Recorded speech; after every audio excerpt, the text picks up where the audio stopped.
पंजशीर घाटी में पिटा तालिबान, 40 लड़ाकों के शव छोड़कर भागा तालिबान।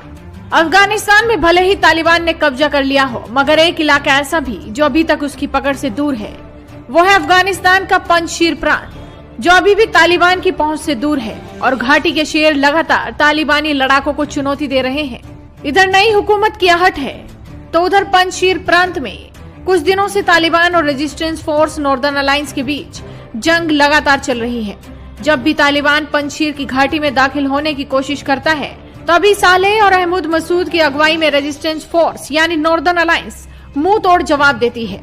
इसी बीच पंजशीर के रेजिस्टेंस फोर्स ने तालिबान के 40 लड़ाकों को मार गिराया है। इतना ही नहीं, पंजशीर के शेरों से तालिबानी ऐसे डरे कि अपने साथियों के शव छोड़कर भी 9-2-11 हो गए। रेजिस्टेंस फोर्स के प्रवक्ता फहीम दश्ती ने कल दावा किया था कि नॉर्दर्न अलायंस ने तालिबान के 40 लड़ाकों को मार गिराया और फिर उनके साथ शवों को छोड़कर भी भाग निकले। हालांकि रेजिस्टेंस फोर्स ने प्रांत में संघर्ष के दौरान मारे गए 40 तालिबानी आतंकवादियों के शव वापस तालिबानी समूह को सौंप दिए। रेजिस्टेंस फोर्स के प्रवक्ता ने कहा कि दुश्मन ने बार बार पंजशीर प्रांत के शोतुल जिले में प्रवेश करने की कोशिश की, लेकिन हर बार असफल रहा। घुसपैठ की कोशिश के दौरान ही दोनों ओर से गोलाबारी हुई, खूनी झड़प हुई, जिसमें तालिबान के 40 लड़ाके मारे गए।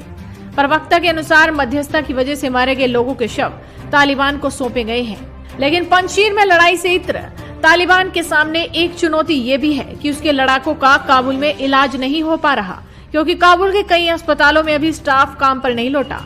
यही वजह है कि तालिबान को नॉर्दर्न अलायंस के साथ कई मोर्चों पर जंग को लड़ना पड़ रहा है। आपको बता दें कि पंजशीर घाटी में अफगानिस्तान के कार्यवाहक राष्ट्रपति अमरुल्लाह सालेह भी मौजूद हैं, जिन्होंने तालिबान को अफगानिस्तान से उखाड़ फेंकने की कसम खाई हुई है। इसके साथ ही अहमद शाह मसूद के बेटे अहमद मसूद भी यही हैं और उन्होंने भी कहा है कि मैं अहमद शाह मसूद का बेटा हूं, मेरी डिक्शनरी में सरेंडर जैसा कोई शब्द नहीं। तो ऐसे में तालिबान के लिए पंजशीर घाटी पर कब्जा पाना बेहद मुश्किल होने वाला है।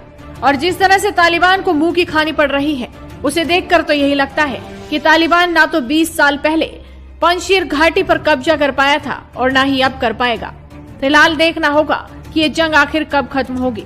तो आप भी इस वीडियो को शेयर कीजिए और